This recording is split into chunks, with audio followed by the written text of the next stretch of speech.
அன்பார்ந்த சகோதர சகோதரிகளே, இயேசு கிறிஸ்து நாமத்தினால உங்களை நான் வாழ்த்துகிறேன். இப்போ நம்ம என்ன பேச போறோம் அப்படின்னு சொன்னா, பெண்களை பேசக்கூடாதுன்னு சொல்லிட்டு இருக்கிறாங்க இல்லையா? அப்போ ஆண்டவர் என்ன சொல்றாரு, ஆண்டவர் என்ன பேசுறாரு அப்படின்றத இப்போ நம்ம பார்க்க போறோம்.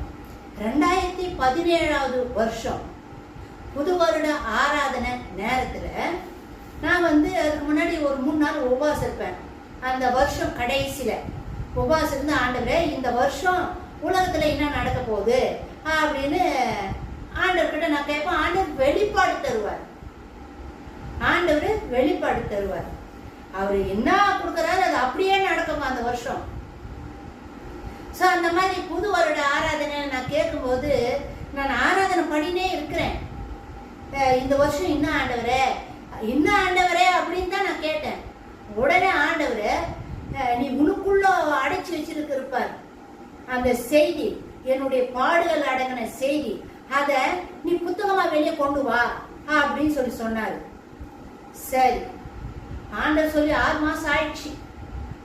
ஆனா புத்தகத்தை எழுதணும். அப்போ சரி, இவ்வளோ 6 மாசம் ஓடிடுச்சே, ஆண்டவர் சொன்னாரு நம்ம இன்னும் கீழ்ப்படியாம இருக்கிறோமே, நம்ம இந்த காரியத்தை செய்யணும் அப்படின்னு சொல்லிட்டு எழுத ஆரம்பிச்சோம். எல்லாம் டேபிளெல்லாம் போட்டு பேப்பரு பென்னு எல்லா செய்தியும் எழுதுறதுக்காக ரெடியாக வச்சுட்டு இருக்கிறேன். வெளியே இந்த இடத்துல நிறைய குரங்கு இருக்குமோ.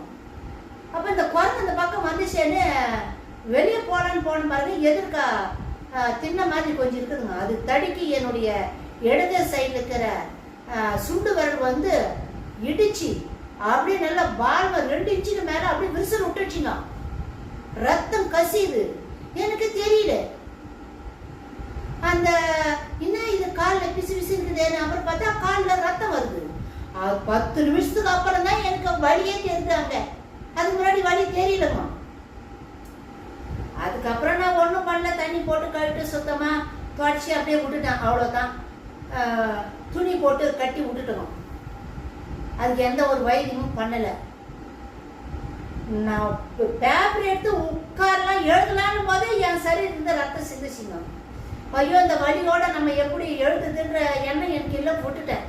சரி, இது ஒரு நல்ல ஒரு அடையாளம் தான் அப்படின்னு நினைச்சிட்டு நான் உட்காந்து எழுத ஆரம்பிச்சுங்க. கிட்டத்தட்ட ஒரு